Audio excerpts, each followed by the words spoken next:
Hey, what's going on, folks? Welcome back to the Real Legend of Gaming. We are here with Clash Royale, folks, and this is another episode of Everything Royale. And today, we're going to be discussing the newest card introduced to the game, the Rascals. And there's a special event going on right now called the Rascals Challenge. It's a draft challenge where you need to get 12 wins in order to unlock this new card. And folks, the card is pretty sick. I gotta admit, I've seen a couple videos of it, and I see a lot of YouTubers and pro players on Twitter saying that it could be a meta deck, specifically part of a bait deck. So we're gonna discuss the card today, and we're gonna show you a couple matches where there's some gameplay being used. All right, so let's check it out, folks.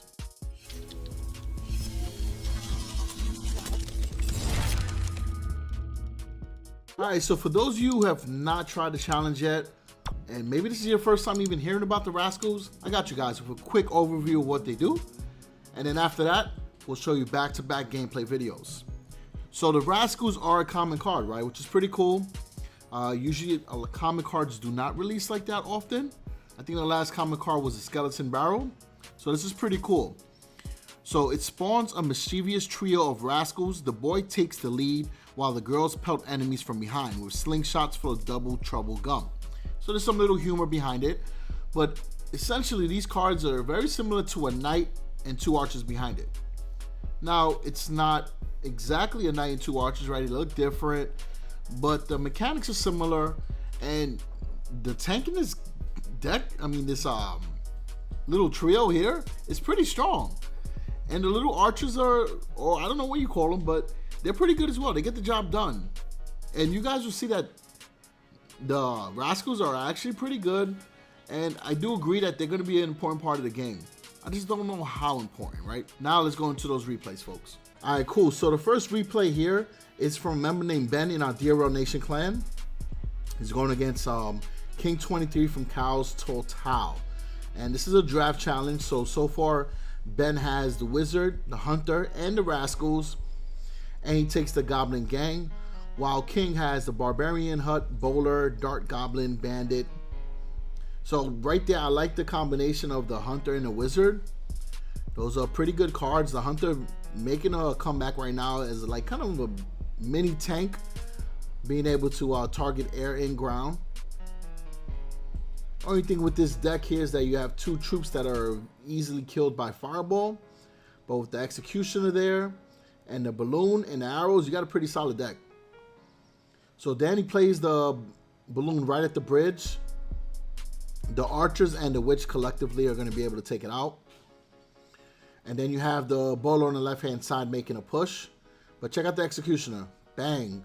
Perfect swoop right straight down the lane. And now if you look at the Rascals, they took out the bowler with no problem. Now, I've seen people say that the bowler is a hard counter to the Rascals, but you know, it's all about the placement, which Ben did a great job right there of being able to wait for the bowler to be hit by the archer tower and force it to move to the sides so that it could refocus just on one unit while the others, you know, were able to take it out. All right, so there goes the bowler again. They play bowler graveyard now. Ben's going to use the spear goblins and the hunter to take out the bowler. And now the hunter's going to be able to take out the graveyard. So great versatility there with the hunter. Pretty good card. I mean, I think very underrated.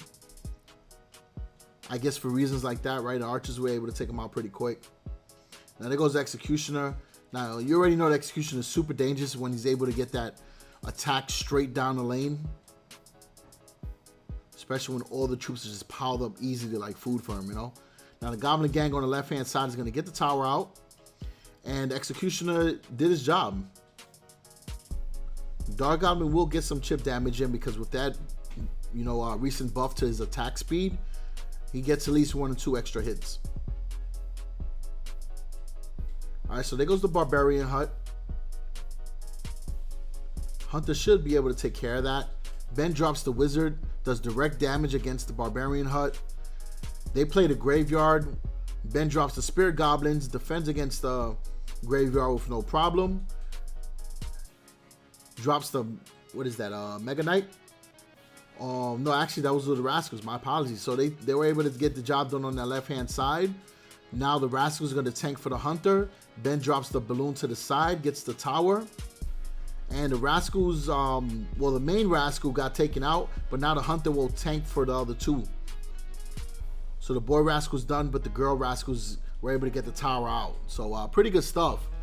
As you see there, the card's pretty solid because it gives you kind of like, I don't want to say like a revive, but, you know, example there, you lost the big Rascal, the boy. He got taken out, but then you still had the option of having the girl archers, well, the girl Rascals do some attacks. So that was pretty cool because it's like a second life. You're able to get more damage in.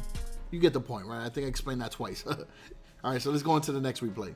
All right, so this second replay here is from Rock Mirrors from DRL Nation as well. Now Rock is going to go with the Musketeer.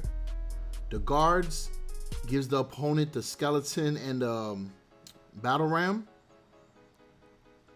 He goes with the poison, gives the opponent the fireball, and takes the fire spirits and gives the opponent the dark goblin. So this should be very interesting. He does have the Rascals, so the opponent gave him the Rascals, which is usually a technique you don't see often. Normally in the draft challenges that are to win a card, one of the recommended tips is to take the card. But I guess if you're not familiar with how to use it, you know, it can be reasonable explanation on why you wouldn't want to pick it. So Executioner takes out the princess right there. The Musketeer gets dropped, should be able to hit the Executioner. The only concern is that battle ram. So the guards will do a good job, and then the fire spirits will finish it up. So great play right there. Executioner gets dropped on top of the guards and doesn't really make it, but he did stop what was going to happen with the guard and Musketeer push, which could have been pretty bad. All right, there goes Lava Hound, which, you know, is one of those cards you really can't ignore. You got to be able to take it out. And speaking of Lava Hound, but Lava Loon is making kind of a comeback. Now, good placement of the princess. It's going to do damage to that Dark Goblin and that Executioner. And with the poison spell, should be able to take out any counters that will be coming in. Now the princess will move to the bridge. The Musketeer will do massive damage because the puppies are kind of tanking, right? Because they're causing the tower to be distracted. And there you go. Pretty good push right there. That Executioner won't get any damage done against the tower. So now we're just waiting. So now he's going to drop the Rascals right in front of the tower.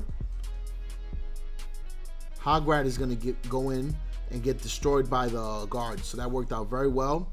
Now check this out.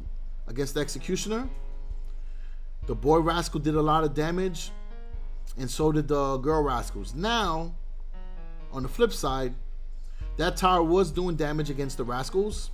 So you might say, well, the Executioner just took them out single-handedly. Two arguments to that. The Archer Tower doing damage, and two, they both cost the same amount of elixir, so it wasn't really a, you know, a trade-off. It was an even swap, so it's still okay. Now they go Lava Hound again with the poison. Now the Rascals are going to be able to take out that Executioner since it's distracted. Musketeer and Princess are doing damage to the tower. So they were the perfect tank, and you still had the Rascal girls survive after that to be able to do a little bit more damage. Guards on the left-hand side take out the battle ram with no problem. And now you just got to worry about the Hog on the right. And there you go. The Rascals take out the Hog with ease, not even taking any damage, because obviously the Hog just focuses on the tower. So pretty good stuff. And we saw the Rascal we used in two different type of draft decks. Now, if you guys want to see a sick Rascals draft bait, well, actually not draft bait, but a Rascals bait deck, Light Pollux released a deck in which Clash with Ash featured in his video today. So I would definitely go over there and check that out. Show Ash some love. Let him know that DRL sent you over, because that's actually my favorite Clash Royale YouTuber, period, you know? And it's an awesome deck. And to be able to already bring out an awesome meta deck a day after the card releases is pretty sick. So shout out to Ash and Light Pollux. All right, so folks, appreciate the support always. if you're watching up to this point, then hit that subscribe button because you enjoyed the content, right? And the rest of the content that I make is like this or better. So you might as well just subscribe, all right? And if you already are subscribed, then hit the like button because folks, believe it or not, people don't know that we're great over here. They don't know how great our community is, but the only way they will know is if we get more likes on these videos, and then the swarms will start coming in. And by the time you know it, we'll have like a big family with the DRL Nation and Nova Esports and all that good stuff, all right? So other than that, appreciate the support always. Again, if you want to see some Arena, Valor, and Clash Royale content, then you guys know where the place is at, all right? So, peace out.